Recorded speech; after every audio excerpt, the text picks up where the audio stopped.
Hello everyone, and welcome to another episode of Dogman Sasquatch Oklahoma Encounters. I'll be your host for this episode. My name is Lance Hightower. The brothers and Wally Dave are out on vacation and in job transitioning still. We've also been in the field investigating, so we're in the present time and mode of doing some editing for the video that we'll soon give you guys on some later shows.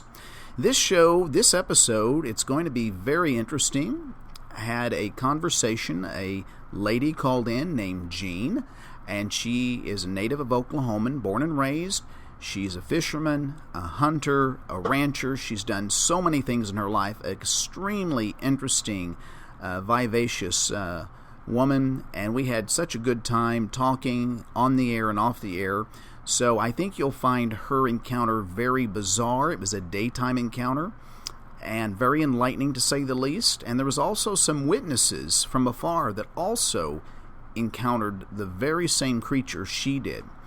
So before we get going though tonight, we want to say if you yourself or someone you know have had an encounter or been the eyewitness of something that you could not explain, that frightened you or frightened them, that walked on 2 or 4 legs, that was hairy or ape-like or dog-like in its appearance, or you're having repeated visitation to your home, your cabin, or a place that you frequent, you may not be alone.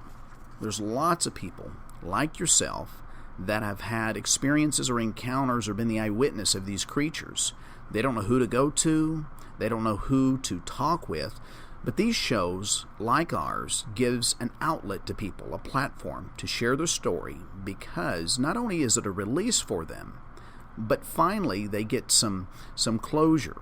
And in doing so, there's other people like them that can also relate to this community of eyewitness, people that have had close encounters or been the eyewitness of something they couldn't explain. So if you have had these encounters, just give out our toll-free number, 1-866-306-8085. We really want to hear from you. And if we can help in any way, we've also lent assistance in other states on some creative ideas on how to remove some of these creatures from the premises. So before we get going here, I want to recognize some of the subbers that we've had here. And we have William Sturdivant, Dale Boswell, Ronnie O. 1955, Sandra Anderson, Justin Uranus, Stephen Heldman, Kirsten Lee, Julian P., Valetian 1, Theresa Clegg, S.D. Vet 1, J.T. Honey 89, Joe Wanger, Great White 511, Mary Ann, and Mark DeLon. Thank you guys so much. We appreciate you. That's why we recognize you on the air, because without you, we would not have a show. And also, we've hit over 2,000 subbers out there. And we never thought this was possible, but without you, this wouldn't have happened. So thank you so much that we've hit a milestone of over 2,000 subbers out there, guys. Also, for our giveaway, instead of a random draw, we decide we want to do different things. The brothers and I decided to pick 3 different names of individuals we thought were always commenting, have positive things to say, not only of the show, but of others, and what we're doing. And so they came up with 3 names, I came up with 3 names, and the others came up with 3 names, and we all had this same name on our list. So we want to recognize, we have a free gift for her, Michelle Healy. Michelle, if you're listening, go ahead and call our toll-free number and give us your address, and we'll send you out the free gift. I can promise you, you'll love it. So thank you so much, Michelle, and staying tuned and for sharing out there the show. So this evening for this episode, again, I said we have Jean. She's a native Oklahoman. She had a daytime encounter some years ago. I think you'll find very interesting and enlightening. And we'll pick it up from here, the conversation that her and I had about her daytime encounter that happened years ago. Okay, yeah. Well, I am 3/4 American Indian, and I'm Irish. I come from an itty-bitty spot of a town, growed up in the country, and I'm sure it shows. I have a son that stays with me. Because I'm now older and I'm blind at this time. have been for about the last 5 years, close to 5 years now. And this happened about, 10 years ago, close to that. My encounter did, and I found it okay, It was, I've always said that I felt like on the day that this all happened to me, I wasn't a bit frightened. It did not scare me in any way, but I worked my way up from ranching, and I was a foreman at a ranch. And that's how come I'm blind now. that means that you don't move fast enough, I reckon. So I didn't. So, yep, here I am now. I got hit by a scimitar, and he liked to kind of stuff me into the ground. So, but I walked away from it, sort of, and I'm still going, so that's a good thing. But the day this happened, I had a little car, and it was close to Christmas, and my son was in grade school, and I had taken off to the nearest little town over here and decided I'd hit a sale. They had a good sale going for Christmas things, and I thought, I'll do that and get a little groceries while I'm at it.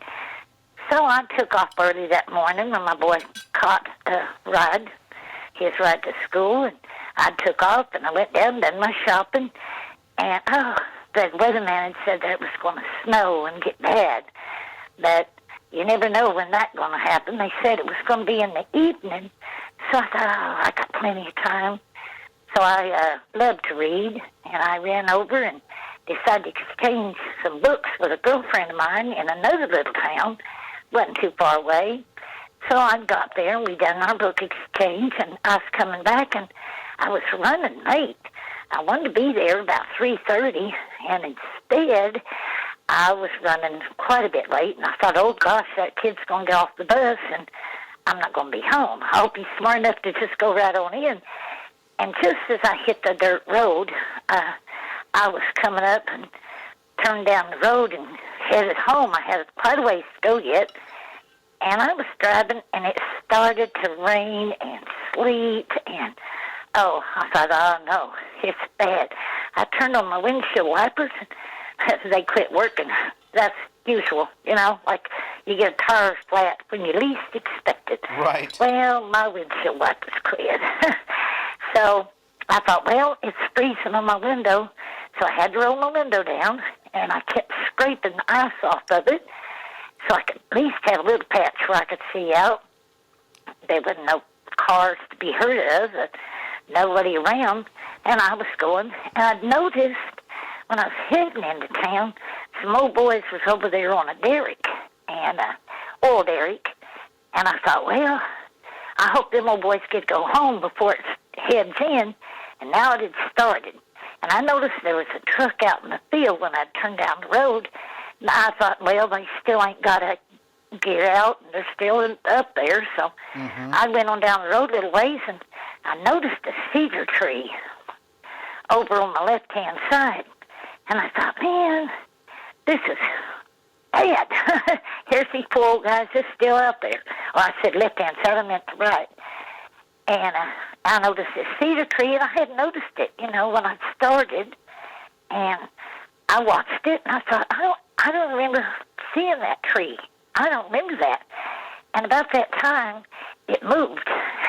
That was the only thing that really got me when that cedar tree moved.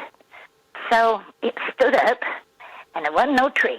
Oh, wow. He just kept coming up higher and higher and higher. And you know how your brain works. You think, wait a minute, it don't dawn on you that this is actually moving. Right. And you think, what in the world? And then when I noticed, it was a man, and he was huge. He had all kinds, I'll say he's 7 foot, at the least 7 foot. My baby was about 6 foot then. He's way over that now, but at that time he was 6 foot, and this thing was a whole lot bigger than him. But when he stood up, I also noticed that how this sleep was hitting him, and the steam was coming off his body. And I've always wondered, is their temperature higher than ours? that's one of the things that I think would be a good thing to check into to see if their temperature does run higher than ours. Right, right. Because he was like squatted down to the side of the road. I don't know why. I've always wondered that too. Why was he sitting there? Was he cold? It hadn't been going that long, but it was just hitting his body, and I couldn't move. The car was stopped. I'd been scraping the window, and as he walked in front of my car, I mean right in front, he could have stuck his hand out, which he did. He slipped, and like he caught himself on my hood of my car. It was a long way down. He had went quite a bit. He had lost his footing, and he hit the top of my car with one hand, and he was upright real quick. He kept walking right in the front. I could tell he was a male. And I thought, that man in a suit? And I said, no man is going to let his stuff hang around out there in the cold, you know what I mean? Right. I said, no, you'd freeze to death. Right. Well, this old boy walked on in front, and I realized what I was seeing, but I really didn't get afraid, none at all. I wasn't scared. I was just really calm, I guess, because I just couldn't move. I had my window down. I had my arm out the window, and he walked really, just real close. His big part of his leg, well, probably around his kneecap, I guess you'd say, was about to touch my vehicle. And I did not move. I watched him. He watched me. We made eye contact. He didn't act aggressive. He didn't act like he was going to charge at me or anything. He went right ahead, walked. There was a fence, and it was, 6-strand barbed wire fence. Mm. He stepped right over that. I've measured my hands, and my hands from the tip of my finger, my big finger, all the way down to my wrist is 6 inches. He cleared that with 2 of my hands between him and the fence. Wow. Just stepped over it. So he was really big. Yes. I think those fences are about 6 feet. If you got 6 strands barbed wire going up, you can. If you lived out in the country, and I know you're a country boy. You've been That's out in right. the country. You're right. So you're familiar with that kind of stuff, Yes, how they work. Yes, ma'am. And he was a big one. He stepped over it and just kept on walking. And I watched him, and he headed down into the field where the derrick was, sitting out there. Mm. And here's the funny part. I went ahead and got home. And, of course, my son had gotten there. But I went ahead and got home, and probably, I guess a year or so later, I went into a store that me and my son used to frequent quite often. And when we went in there, my son now has size 18 feet. Whoa. Yeah. This old bull was a whole lot bigger than that. And I'm sure by looking at it, but I had walked in this store, and when I did, I overheard a conversation.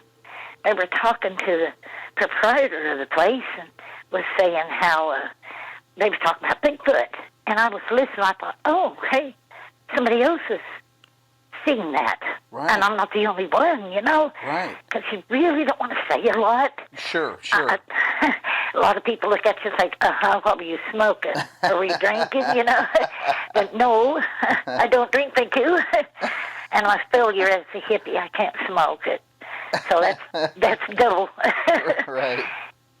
But when I was in there, he was talking, and I said, excuse me, I don't want to butt into your conversation, but they was talking about this car and how he walked right in the front of this car, and they were in a derrick.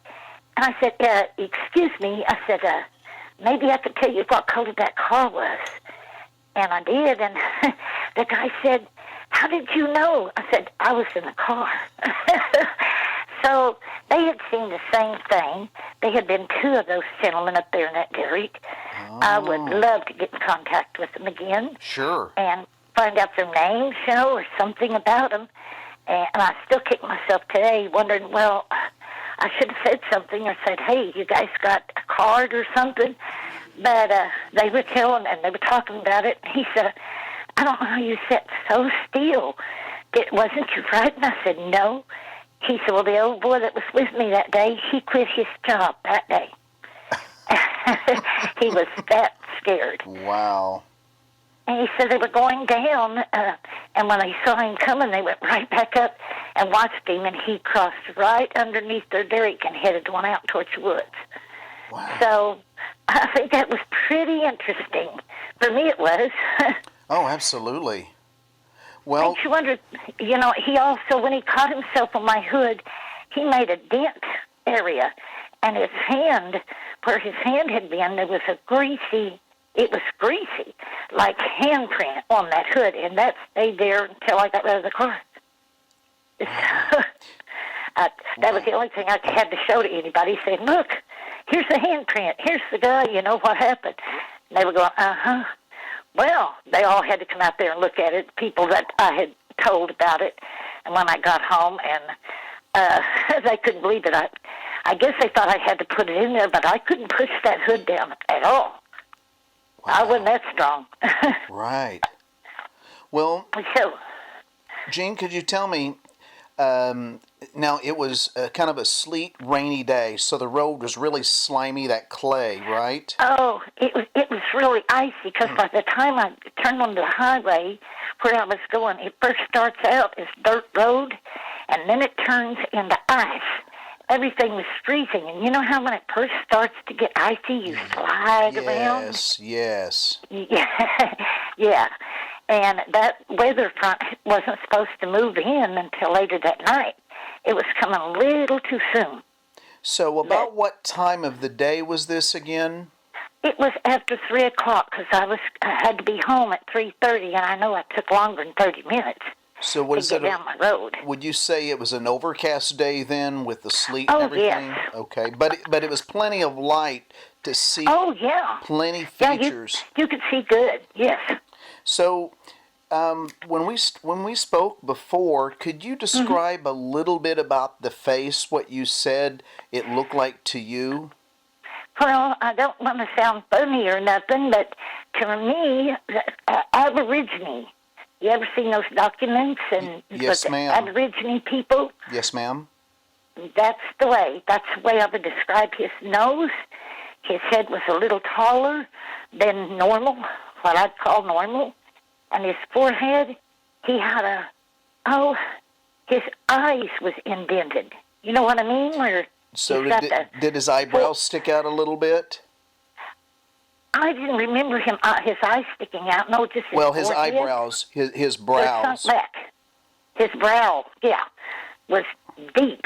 Okay. Wide brow. And what was the skin color you could see under the hair?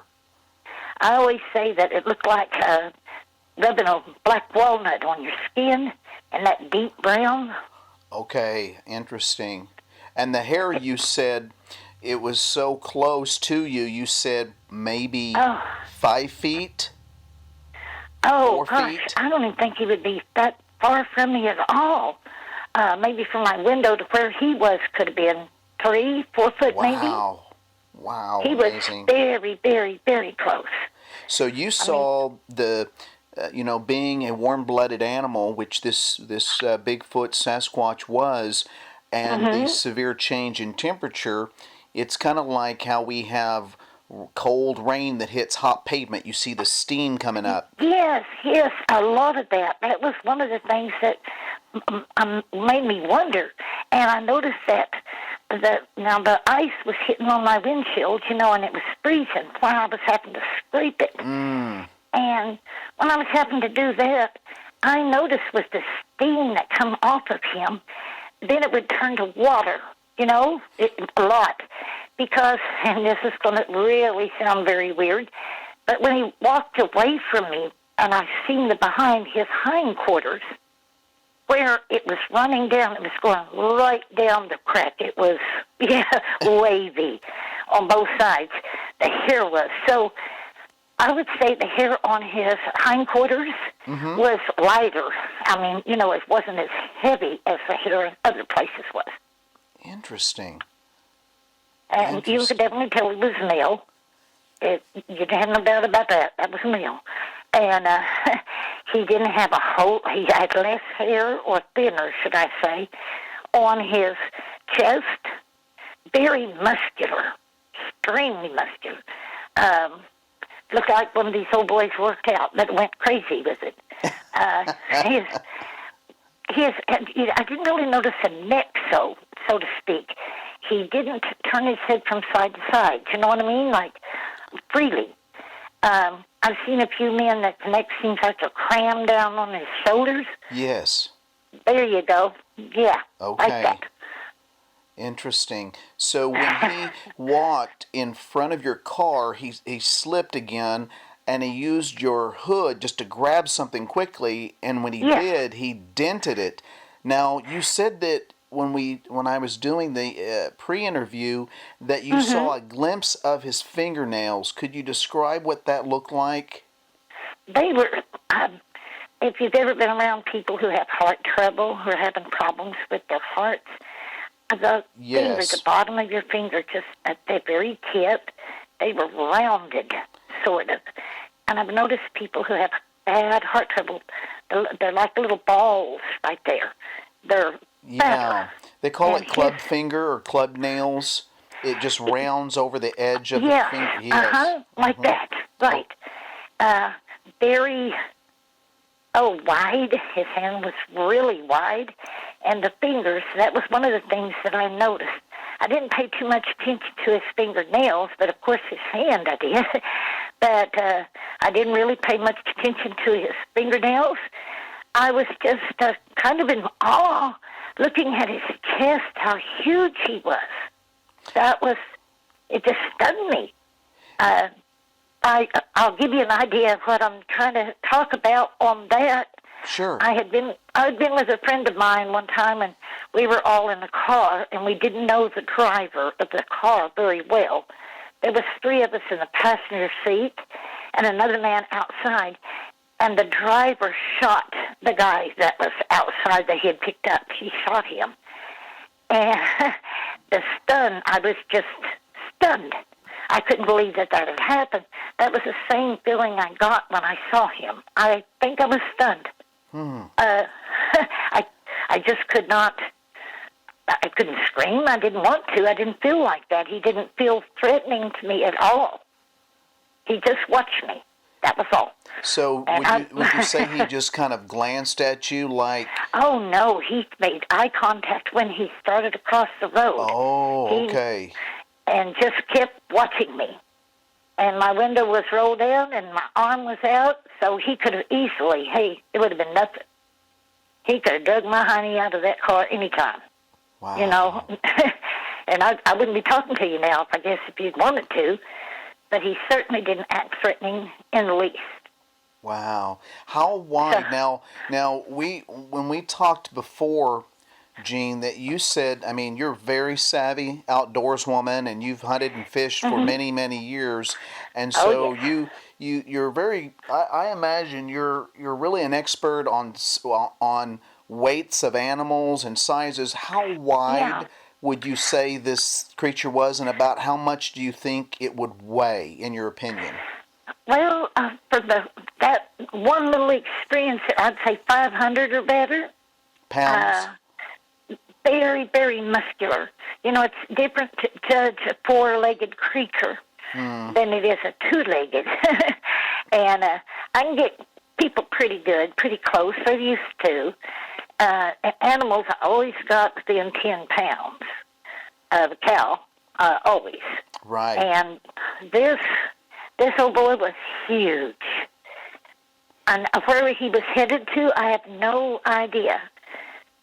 The area where he was at, there is no houses right there around. Of course, there's a highway within a mile, say, of where on the road that I was on, a big highway right there, and fairly good size.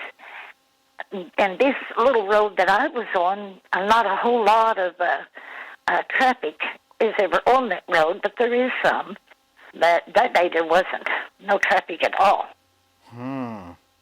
So, I've always heard a lot of people talk about how threatening they are and how mean.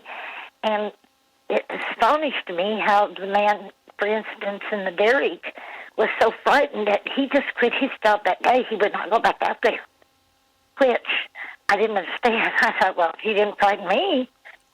He was just there. And I really get upset when I hear about a lot of people wanting to go out there and hunt them and kill them and all that. I don't think that's necessary. I think they ought to be left alone. Personally, that's my thought. Yeah, I think that's in the Bigfoot or Sasquatch arena right now. That's kind of a very hot topic right now. When you listen to a lot of shows and go to some of these, sometimes there's certain festivals around the state. Each state has their own type of festivals and symposiums and talks with certain people. And, there's a big debate right now on kill or don't kill. And, when we go out as a group, we conduct ourselves as stealth as possible. We don't want to disrupt nature.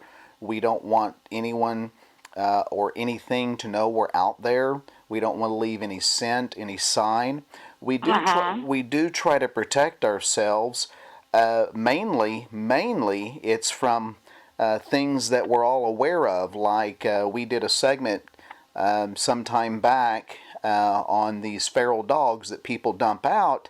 Oh, yeah. And, you don't hear much about this, but it can be a problem. These dogs, once they've had, a taste of blood, they don't go back to dog food. And they do have an alpha male and a female, and so you get caught out just with, with nothing or by yourself or just a couple people. You might have a problem on your hands unless you have a means to protect yourself. But, our premise is, they leave us alone, we'll leave them alone. We don't want to intentionally embark upon trying to kill anything. We just go out trying to protect ourselves. But when this thing, now your background, had you ever seen anything like this before in that area where you live in Oklahoma? No, I had not. I do know that we also have a game warden where I'm at, a guy that comes around, and they told us that where I'd worked on a ranch, and they said there were no cougars, none. There is no cougars, pumas, mountain lions, whatever you want to call them, that there is none.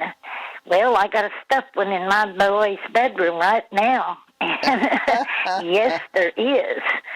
I shot him, and he's 7 foot from nose to tail, so whoa. There is. Now, there is. And I hate the idea that I had to shoot a living creature like that, but he was vicious. Of course, I found out later why, but I don't believe that they would do that unnecessarily. They're a wild creature, and they want to stay away from you. But this one had been injured, and he was mean, and he was killing calves and cattle. And right. I think if the Bigfoot was to do that, and I'm sure there's different temperaments like us. Yes, there is. That would be my ideal. Talking, the human race. There's some good people and bad, and the loony ones and the straight ones. But yeah, I think it's the same way with them as it would be to us. I think you're absolutely correct on that. That's kind of our premise as well, is that there has been many encounters that people have had various parts of the United States in which they've been very inquisitive, curious, and will play this peekaboo, kind of observation behind trees and in brush piles with absolutely no aggression. And then yet you've heard other stories that have been extremely aggressive at different Oh, parts of the yeah. country. Now, we don't know why. I mean, we don't know if this was an area in which they were raising young, if this was the time of year they tend to A mate? breed Yeah, the it could be mates, mating season for and them, like. yep, and that we know with deer, white-tailed deer, they go crazy during the fall, Oh, and yeah, they go rut. Yeah. exactly. So it's hard to explain why some may be aggressive and some are not, but we're in agreement with you. There's going to be some that are docile and some that are aggressive. We don't know, but just like people, there's some good ones and some bad ones. So that's kind of our thoughts as well. Now, Well, now we talked earlier, when we had talked earlier, when you was trying to catch me by now, I was going back and forth, I'm afraid. But I touched on a place that I know of here in Oklahoma, and told you that that y'all needed to go investigate that, because that place, it does scare me. And why? I've heard sounds that I don't recognize. And I am out in the country. I used to have a full-blood friend, and he used to get us to climb up in trees, and he'd call coyotes, timber wolves, whatever, and get them to come down that way to us. But we were almost on the Kansas state line, and I went with him a lot. He used to go all over, and I loved to watch him call the wolves up. But he could do things like that, and I heard sounds like I'd never heard before. And I've heard mountain lions and bobcats. Right. This, I don't know what it is.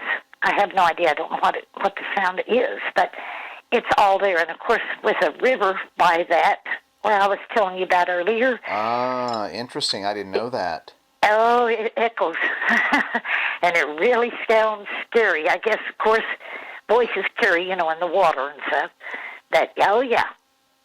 We used to go down there and go gigging for frogs. Oh, yes. I've done that a few times. Yeah. And noodling. You've ever done that, I bet? I have. I did it on the Illinois River at night. Oh, yeah. Oh, that sounds so much fun. It was. That sounds so much fun, but, I never had the strength to pull my arm all the way up. I'd always have to I could get a hold of it. Catfish would get on me, but they had to somebody help pull my arm up, because I couldn't pull it. That's why they got scars up there on my arms. Yeah. Oh. Bait for catfish. Oh, yeah, wow. buddy. You are a true outdoors woman. Oh, boy. Well, if I'd been smart and stayed in the kitchen, maybe I wouldn't have had this bull hit me and driven me into the ground. So, but... that was a really scary move, and with him, I knew I couldn't go left, I couldn't go right, and I figured, well, I'm going to die, because I can't outrun him. And I guess that's kind of the same feeling I had with the Bigfoot that I saw. If I wanted to run, there would have been no way I couldn't have got away from him. Oh, you're right. Not at that distance. There's no way. Now, without giving the specific location, Jean, whereabouts would you say in Oklahoma you had this encounter? Would you say southwest, southeast, south central, Lord, east? You would ask me that. I ain't too good with that. I used to have to feel the trees to find out if I was going northwest, east, So if you can, from Oklahoma City, can you use that as a general direction? Well, do you know where Prague is? I do. Yeah. You wouldn't be that far from the area, so in that general area. Okay, gotcha. Prague and around and all... There's lots of wooded places out and around there. I'd say go 20. You know where Seminole is? I do. You go probably about 20 miles from Seminole, right around in that area. Okay. Yeah. Perfect. So you know the general area. Yes, ma'am, I do. Now, where you had that encounter... And where that oil derrick was, how far was that oil derrick from where your car was at, would you say, in yards, or How far was that away? Gee, it was quite a distance. They had their truck still parked out there. And from what I understood, when I met him the second time, one of those guys that was up there, he had been with his little family when I met him in this grocery store later. But when I met him there, I'd asked him about the derrick, and, they tear them down. But he had a truck out there. So, and there are always the little roads, the well roads that the guys go. You know what I'm talking about. Yes, I do. Where they always go up there and check the rig and stuff. Oh, gosh, I don't know. I don't know how many feet he would have been away from me. Would you say they were probably about 500 yards, 600 yards, 400? Oh, yeah. Okay. At least 600, yeah. Now, it's not that I couldn't see him. I could see when I first pulled in there was guys there. And with the truck still there, when I pulled back onto the road after I'd done my shopping and things, the truck was still there, so I knew they were still there. But they were too far away to give me a hand. If I, Right. No.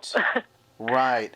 Now, you said something, do you know of around that area, because sometimes around here, I know plenty of places around Oklahoma, scattered throughout the state, where there's a lot of abandoned farmhouses and barns. To your knowledge, is there some old abandoned farmhouses and barns in that general vicinity where you had that encounter? No, not right there near. No, there is a house people had lived in. They had a one of those old tin barns with a half-rounded roof, and that had been blowing down. I guess something could take shelter there, but I was thinking something that'd have to be big enough, and that would be the only thing. If he kept traveling the way he was, he would be winding up, I think. I think he come from that area we had talked about earlier when we did when I first contacted y'all and gave you a preliminary. That first little town I told you about. Right. I think he was headed back there. That's what I thought. Okay. Because we often wonder, I know my brother Lane, his premise, and as well as my brother Bill, their premise is that because there's actually quite a few. I know you've seen quite a few, and there'll be a lot of farmers will plow completely level and raise crops, and then there'll be a farmhouse in the middle of this section with big trees, pecan trees, and oaks, and then there'll be an abandoned house there. It's probably their family's homestead, and they just let it go dilapidated, and it just kind of cave in and deteriorate over the years. But our theory, my brother's theory, is that these animals are, they're so self-aware and very intelligent that, like us, they like to get out of the cold and wind. Now they can tolerate the elements we think a lot better than us, obviously, but they still like to get out, use natural shelters if possible. And hey, if you've got an abandoned home or a barn, that's one way to get out of the wind, at least, and some cold rain. And you never know, they may have stuff stored up there. Exactly. They could have some kind of food that they'd stored, maybe persimmons and whatnot. You never know. You don't. And so that's why I was just curious if there was any of these homesteads in that area where they know where these places are, and when the weather gets inclement weather and that wind comes out of the north, those are great places to just get out of that cold, wet rain and snow. Oh, yeah. For the little town that I had mentioned, I know that there is a lot of old places like that there. It's more woodsy. Right. And there's water. I know there's persimmons up that way. They've always got a field full of maize or something. Of course, that'd be all gone, but maybe corn would be out there yet. Sure. Oh, yeah. So there'd be a lot of stuff for food source right there. Rose hemp, them were good. Oh, yeah. That's a good source of vitamin C right there, you know. So, yeah. That I don't think he would have gone straight on down my highway. This road I was talking about where the metal shed, I'll say shed/barn, it was way, way tall enough, but pieces of the tin had fell off and everything, but there'd have been a place to shelter. But it would be just straight up from that barn thing where there'd be a house, and I don't think you'd want to get that close. Right. Right. Now, why he went in front of me, I have no idea. And why he was doing setting there, I don't know. Well, I wonder if he was observing that oil derrick over there. Oh, that could be, yeah. I never thought of that. I really never. I wonder, maybe he thought they were crazy or something. Well, saying, what are they doing in there? You know, you got those lights on there that look all pretty, you know, when they turn them on, and up that tower, and you know, you got different sounds, and you know, just a little bit different if it's just been set up out there, and probably he was just in a mode of curiosity and observation right there, and you just happenstance, you came up on him and stopped right there, and so I'm sure with your hand being out that window and he observing you and staying on you, he realized that there's nothing in your hand, and you were pretty safe. No, he could see both of them for sure. Yeah.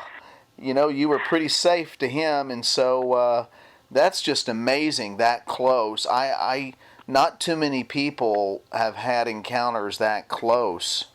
You know, I think some of the thoughts, too, that I've thought of is a lot of these people probably make fast movements, you know, move real fast or try to attack them right away. And maybe that's why he didn't do anything. I don't know. And somebody asked me the other day, well, how did they walk? I said, well, compare a dog to a coyote, and he's the coyote, you know, and we're the dog. We don't walk like him. We don't walk like him at all. He does like trying to compare American Indian to any other race. They hit toe heel, and we come down. I'll say we as in white because I'm, you know, some white. I come down like heel toe. Right. If you ever, we have heel strikes, and you're saying... And my mother would go tail, the toes heel, like that. Oh, interesting. Yeah. I know that sounds kind of funny, but he seemed really, he didn't stomp, you know what I mean? He didn't stomp around like, he didn't blunder around. Didn't go stomping through somewhere. It seemed like he was taking it. Well, I guess because it's slick, too, you take it easy. I know I do.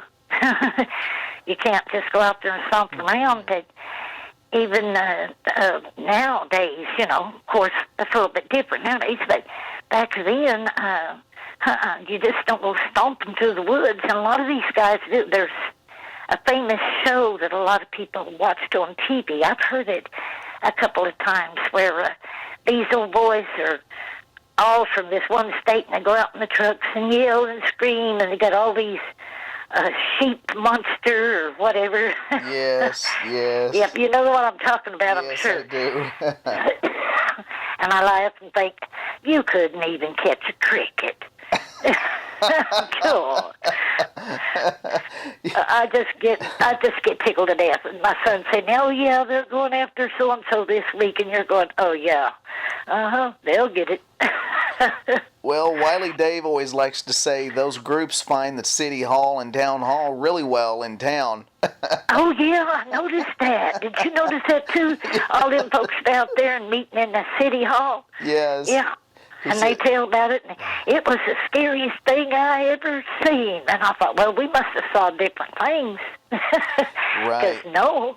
Well, it's all perspective, I think. You know, I think, Gene, where, you know, for instance, like that gentleman on that derrick, for example, that quit that day, I think it comes down to perspective, experience, and how you were raised. Because, I just think, now this may not be for everybody, of course, but I think when you grow up in the country and you grow up rural and you see just a little bit of everything about life in the country and on a farm, that kind of prepares you in some way, mentally, psychologically, for, in some ways, I think, in seeing these creatures. I'm not saying it's going to be perfect.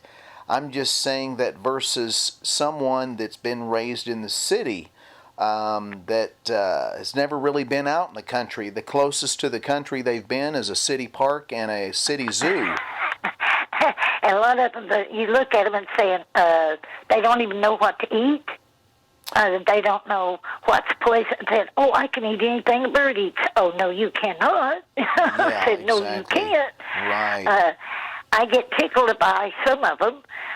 Some of the ladies thinking, "Oh, well, we're going to go rough it this weekend. We're going to go camping." And they got to bring the TV and the cell phone. I say, "Oh, yeah." Yeah. That's roughing it right there. No, I don't think so. Right. But, yeah, you're right. I think it is got something to do with that. And just because he's huge, and that old boy, like I said, he was huge. Just the overpowering thought, that he could get you. But I guess if you don't feel like he's going to be aggressive, now, I'm not stupid enough to say I'd go walking in these woods down here all by myself with a gun, with no gun, maybe a little stick. I don't think so. I know there's some things out there. Right. And they can hurt you. Like you said, dogs. The dogs that band together. I think the reason that is so frightening with me with these dogs that band together is they're dumped. They've been fed by people, and they're going to seek people out. Well, yeah, exactly. And, that makes us all nervous just a little bit, these dogs, because some of these dogs, they don't bark. A lot of them coming at you. They just come at you. And because you don't have to ring the dinner bell or anything. They're coming at you. Wiley Dave had one that was just hell-bent. I mean, he was coming in, and he was dragging. He must have got loose, and he had a log chain about 8 feet behind him. He was just going, hell-bent for Georgia, coming right at Wiley Dave. And by the time Dave shot him, he was probably about 15 yards and had come out about 400 yards out just on a dead run. And it was a rogue pit bull. Oh, my gosh. I'm scared of them anyway. I really am. And, and so... you could tell, Dave said that you could tell he had kind of a blood around his muzzle. And that he had been, who knows what he'd been eating, but he was coming in. And so that's kind of our premise. I mean, it's not the only thing out there that we're concerned about, but, we always pack heat when we're going. A question that I have for you, being outdoors for years and a fisherman and a hunter, how has this sighting changed? Has it changed a little bit of your view of the outdoors on what's out there, or No. No, I don't think it has. No, I don't think that on this little place, when we had first talked, the first little town second little town I was talking to you about, I went to my girlfriend's to exchange those books. Where she lives, it's all really overgrown and everything, and like it was at that time. But I would go camping out there, sure. But then again, I also told a few people, I said, "Hey, you try to break in my house, I'll shoot you." And then they said, "Oh, no, you wouldn't, because I'd be bleeding and it'd scare you and cry." And I said, "I can't see you bleed. I don't care." I'm vicious, yeah. Okay, so you're bleeding, big deal, I can't tell. How do I know? But no, right. I don't think that would bother me at all. I don't think I would be bothered at all. I would do just the same as I would anywhere else, to go camping and everything, yeah. So before this happened, did you have an understanding or a belief in Bigfoot or Sasquatch prior to this? Well, I always wondered why not. Why couldn't there be?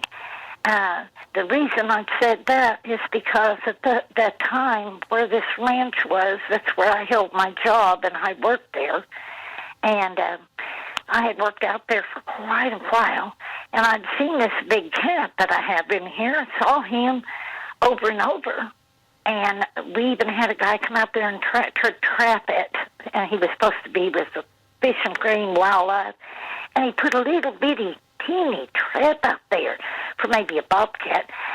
Said, son, that ain't going to cut it. You're going to have a big cage. He couldn't get in there. Be lucky to get his head in it. Well, he just laughed and thought not. And I've showed this thing to everybody and say, don't tell me they're not here. You know, so knowing the cats was there, because I had problems with this old cat years, knowing those things was there, I always said, yeah, it's a big possibility just because I don't see him. People could go out there and they wouldn't see a cat like him. You know, he could be right up on you. You don't see him. Exactly. They blend in so well. And I believe Bigfoot does the same. I think he's the same. You know, we got so much trees and thickets, and he can move. He's a lot more agile than what we give him credit for. We agree. Yes, absolutely. Have you ever seen a buffalo cross a cattle guard? You know, they can. And you wouldn't think they could. And you wouldn't think that they could jump as high as a deer either. They don't look like they were built that way, but they can. Yeah. Oh, yeah. And so I said, well, if they can do that, what says Bigfoot can't? I would give him probably, if he took off running, at a running start, 35, 40 mile an hour maybe. That'd be my guess. Yeah. Probably, that's, you know, that. Yeah, that's here we are fast. talking technical. I didn't see the guy run, but you know what I mean. Well, I think so. You know, when I was in college, I remember we took a comparative anatomy class, and what that means is that throughout the whole year, the professor would give you bones of various animals, and you wouldn't know what the bone was of. You had a lot of studying prior to that, and then the test was basically you may get a femur, you may get a humerus arm, a tibia, and then what you had to do was tell him about the size of the animal, about how much it weighed, yes, and then you had to give a relative speed of what this creature would and may have gone on land. Was it something that possibly could have swam? Could it swim? Could it climb a tree? And there's little things on a bone, whether it's the density, the girth, the length, how dense what's called trabeculae inside the bone. All those features, all those characteristics of a bone can give you clues or cues into how this animal, the size of it, the height of it, the speed of it. So it was a very interesting class. Oh, it sounds like it. I would have loved that. Yes, gosh. I bet you would have too. I really would. I always think I was crazy, but I like to collect the little skeletons that I find out in the field. You know, like a field rat or possums. The whole skeleton. Yeah. I thought they looked cool. Oh yeah, absolutely. The jawbones, you know, and all this, raccoon, what they look like. I love that kind of thing. And that's the reason that we call this cat, we call him Carl. Of course, he's been dead many years, Carl has, now, and he's stuffed in my son, and he's in my son's bedroom. But I find that really interesting. We've also got a buffalo pelt with his tail and everything. Oh, wow. I know. That's kind of weird, right? But we've got the whole buffalo hide and how thick they are. Oh, yeah. They are tremendously thick. Oh, yeah, and warm. Oh, yes. Oh, boy. So, you know, if this buffalo hide places on that thing's body is it got to be at least that thick. It's not the same, though, because his hair looked like it would be more kind of between, a mixture between hair and like a pelt. You know what I'm trying to say? Like fur pelt. yeah, like hair and fur. Yeah. I didn't touch him, but I wonder if he would feel the same as a lion's mane. Oh, maybe. That's a good point. Maybe. So, because you know how they feel. Right. Because my friend had one, big old male lion. He got too big for the house, so they had to put him outside. And he would climb up there and rub on you and stuff, scare the whee out of you. But, yeah, so I wondered about that. I wondered about the hair, the texture of it I saw, but that's not the same as feeling it. So right. I wondered about that.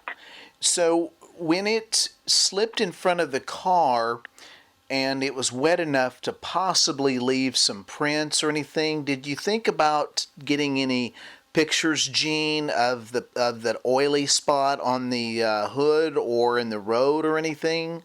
Or... Now, my girlfriend may have. I'm going to say may have because she had a new cell phone, and she was doing the pictures and took pictures. Oh. And she may have, because I remember her coming out there and was laughing at me and said, "Oh, nobody's going to believe this." She had spoke of an encounter that she had. Oh, really? A long time ago. But I said, your guy sounds a lot different than what my guy was, because she said this one was skinny. He was skinny and not as tall, and he was busting into and it's in the general area. He was busting into this little trailer house, she said, they had up there, and stealing groceries, stealing food, cans and stuff that was open. So, no, he wasn't opening them, but you know what I mean, like you have orange juice or something. Right. Well, yeah, so I thought, well, that was kind of cool. It may have been a juvenile. Oh, it could be, yeah. I don't think he was. No, Lord, I'd hope not. He'd be too big. Oh yeah, it sounds like he was a big old boy. He was very, very calm. I just had a calming feeling. I did not get scared of him in the least. I really wasn't. I was kind of intrigued.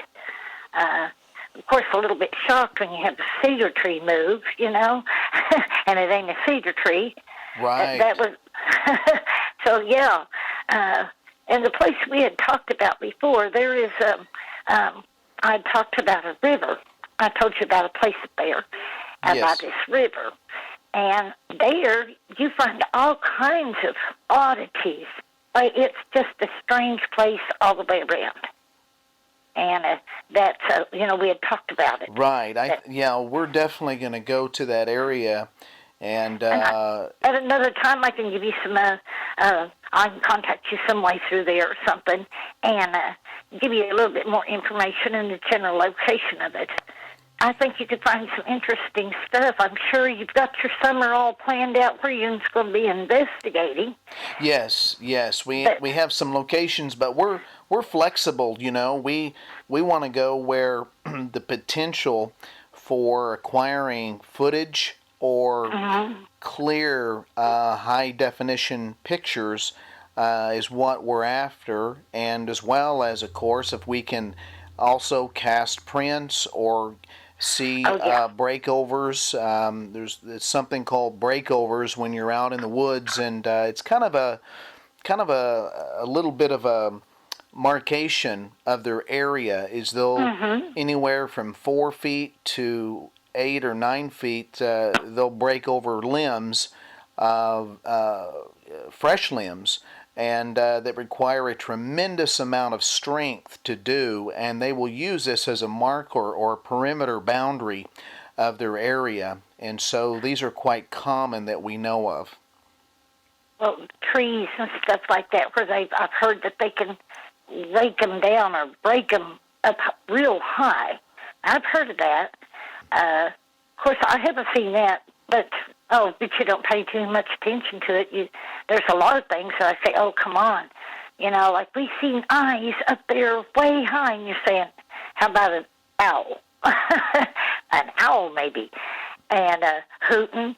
I've heard a lot of, different sounds, like that one show we were talking about that can find their way, to the town hall. Right. Them old folks.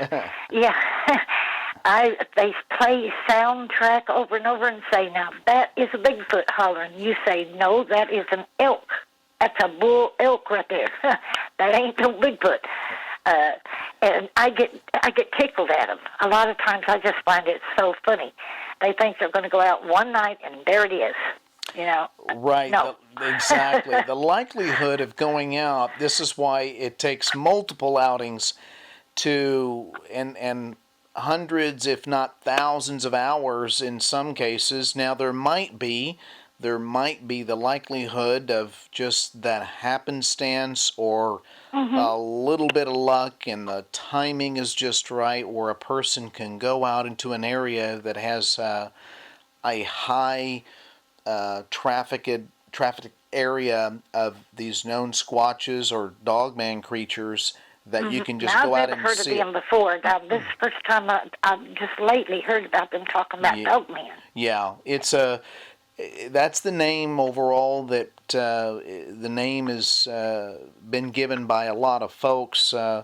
You can go back in a lot of stories or accounts dating early years ago, and people called him and they went by different names, but it seems that these stories have been passed down in families, and even some in Kentucky, Tennessee, Florida, and Georgia, and the Midwest, and of course out in California, Ohio, Idaho, Utah, Colorado, New Mexico. So they seem that they're pretty prevalent in most states nowadays, except Hawaii. But it's the name given to basically a creature about the size of the Sasquatch that you saw, weighing about the same, except it's more canine in its features, with the hocks like a dog, and except it looks extremely imposing, very, I guess for lack of a better description, it looks like a werewolf. Oh, okay. Oh, well, I would say it was my son out there but running around, but I don't think so. They said the seventh son of the seventh son, and I think it's Brazil. That's where their ideal is. The seventh son of the seventh son will be a werewolf. I've heard. Have you ever heard that old thing? I actually have. Yes. So he's the seventh son of the seventh son. He's the seventh one. So, yeah, I said, okay, we're waiting for you any day now. You should be a werewolf. But he got the foot down for the Bigfoot, but the rest of that, no, I don't think so. Wow. He's hairy. Got a lot of hair up there on his little head. But, yeah, he's 6'5", and that's my baby. I still call him Little One, Wow. But, yeah, he's little. That's my baby, so he takes good care of his mommy nowadays, so that's good. That's a good son, absolutely. That's what he should do. And he's now a whole 20 years old, so he graduated out of high school, a couple years ago, and now he's just an old country hick. That's it. Church going boy. That's about all. Well, that's and he puts up with his mother, thank God. And he lets me keep most of my trophy things, like old Carl in there. He stays in his room, so that's great. That works out good, That's right. That sounds like good living. Yep. And I still do all the same old thing, like I like fried green tomatoes and okra, and I like to do my fried bread and teaching the boy how to cook. But yeah, we're just country hicks. That's it. And I wouldn't want to be any other way. That's not much different than how my brothers and I grew up as well, Gene. The same way. That's always a good way, I think. It really is. I die in a city, so, couldn't happen. But here, there's a lot of strange things, and these little bitty towns out here. Out of curiosity, I never asked you, who else did you tell? Did you think about telling, like, law enforcement or wildlife department? Well, my son was in law enforcement. One of my older children, and he was in law enforcement at that time. And he said, "Oh no, Ma, you don't need to. You know, they'll say you're just a crazy old woman." Anyway, and I said, "Well, I am a crazy old woman, but that don't count. I'm still young enough." At that time, I was. But I said, "I'm not totally stupid, son. I know what I saw. And look, there's his handprint. What do you want?" But I told my neighbors that my son had got out, and they went out there, and she was looking at it and got out a tape measure and trying to measure it and stuff. And it was a broken piece of tape measure, so she wasn't doing too good. We were trying to get it measured, and that print stayed on there for such a long time. She said, "Well, Goofy, why didn't you grab some hair or look for some or something?" I said, "Oh, yeah, I'm going to stand out in the freezing rain, look for hair." "I don't think so. No." And say, "Hey, wait a minute, Mr. Bigfoot, could you come over here and give me a sample of that hair and yank a big knot out of him?" Yeah, I'm sure he wouldn't appreciate that. I'd be done with it. Yeah. But no, the thing about it, I worry about it. They know the exact location. They could be trespassing on other people's property. They could be running around with a bunch of guns. I think this showed that they had brought on, hunting Bigfoot. Now, yes. I think that's so stupid. People are going to go out there and act like them and think that that's going to happen. They're going to be banging sticks together and hollering and... Yeah, the torches and pitchforks.